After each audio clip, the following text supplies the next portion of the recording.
Hi students, welcome to current affairs Telugu channel అండి.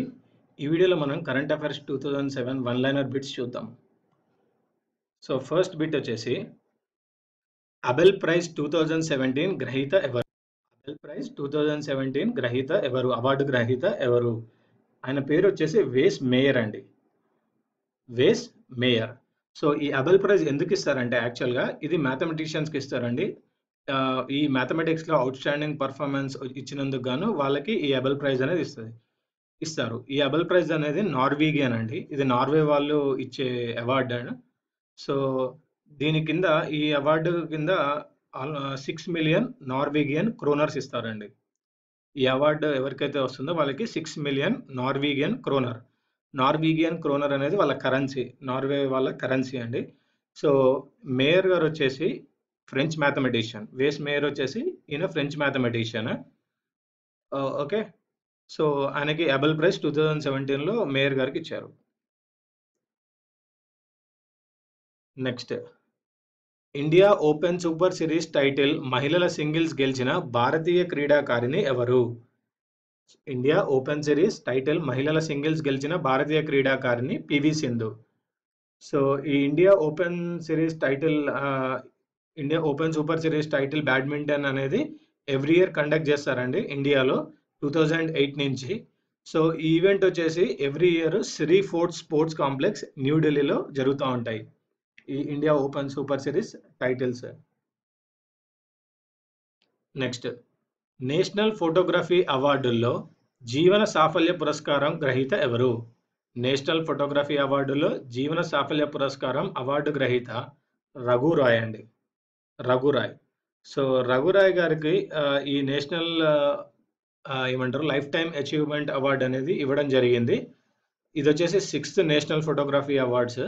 ఈ అవార్డ్స్లో రఘురాయ్ గారికి లైఫ్ టైమ్ అచీవ్మెంట్ అవార్డు ఇవ్వడం జరిగింది. సో ఈ ఈవెంట్కి గెస్ట్గా వచ్చేసి వెంకయ్యనాయుడు గారు, రాజవర్ధన్ రాథోర్ వీళ్ళు వచ్చారండి. సో రఘురాయ్ గారు తన ఫోటోగ్రఫీ కెరియర్ని 1965లో స్టార్ట్ చేశారు. ఆయనకి 1972లో పద్మశ్రీ వచ్చింది. ఈయన ఆల్మోస్ట్ 18 బుక్స్ రాశారు ఫోటోగ్రఫీ మీద. నెక్స్ట్, రాధా మోహన్ సింగ్ విడుదల చేసిన కాఫీ టేబుల్ బుక్ పేరేమిటి? రాధా మోహన్ సింగ్ విడుదల చేసిన కాఫీ టేబుల్ బుక్ పేరు వచ్చేసి 50 years the great Indian milk revolution. 50 years the great Indian milk revolution. So Radha Mohan Singh గారు వచ్చేసి ఎవరంటే union minister of agriculture and farmers welfare. ఈయన వచ్చేసి union minister of agriculture and farmer welfare. ఆయన వచ్చేసి రీసెంట్గా ఒక బుక్ లాంచ్ చేశారండి. దాని పేరు వచ్చేసి 50 years the great Indian milk revolution. Okay. So ఈ బుక్లో ఏం దేని గురించి ఎక్స్ప్లెయిన్ చేశారు అంటే ఈ 50 ఇయర్స్లో డిసిసిబి వాళ్ళు యొక్క జర్నీని ఈ మిల్క్ రివల్యూషన్ అంటే ఈ 50 ఇయర్స్లో మిల్క్ ప్రొడక్షన్ ఎలా జరిగింది, ఎలా పెరుగుకుంటా వచ్చింది అనేది ఈ బుక్లో ఎక్స్ప్లెయిన్ చేయడం జరిగిందండి. నెక్స్ట్, కేంద్ర ప్రభుత్వం ప్రవేశపెట్టిన ఆన్లైన్ ఫిలిం సర్టిఫికేషన్ సిస్టమ్ పేరేమిటి? కేంద్ర ప్రభుత్వం ప్రవేశపెట్టిన ఆన్లైన్ ఫిలిం సర్టిఫికేషన్ సిస్టమ్ పేరు ఈ సినిమా ప్రమాణ్. ఈ సినిమా ప్రమాణ్. నెక్స్ట్, ప్రపంచంలోనే 3వ అతిపెద్ద హైపర్సోనిక్ విండ్ టనెల్ను ప్రారంభిస్తున్న సంస్థ పేరేమిటి? ప్రపంచంలోనే 3వ అతిపెద్ద హైపర్సోనిక్ విండ్ టనెల్ను ప్రారంభిస్తున్న సంస్థ పేరు ఇస్రో అండి. ఇస్రో. సో ఇస్రో వచ్చేసి world's third largest hypersonic wind టనెల్ని విక్రమ్ సారాభాయ్ స్పేస్ సెంటర్ తిరువనంతపురం నుంచి కమిషన్ చేసిందండి. సో ఈ విండ్ టనెల్ ఏం చేస్తుందంటే సో ఎయిర్ ఫ్లోని సాలిడ్ ఆబ్జెక్ట్ మీద ఎయిర్ ఫ్లో ఎలా జరుగుతుంది అనే దాని మీద ఈ విండ్ టనెల్ అనేది స్టడీ చేస్తుందండి.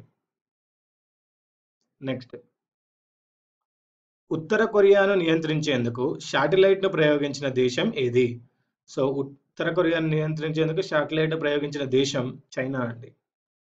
నెక్స్ట్, విజయ్ హజారే ట్రోఫీ ఏ క్రీడకు సంబంధించింది? సో విజయ్ హజారే ట్రోఫీ వచ్చేసి క్రికెట్కి సంబంధించిందండి.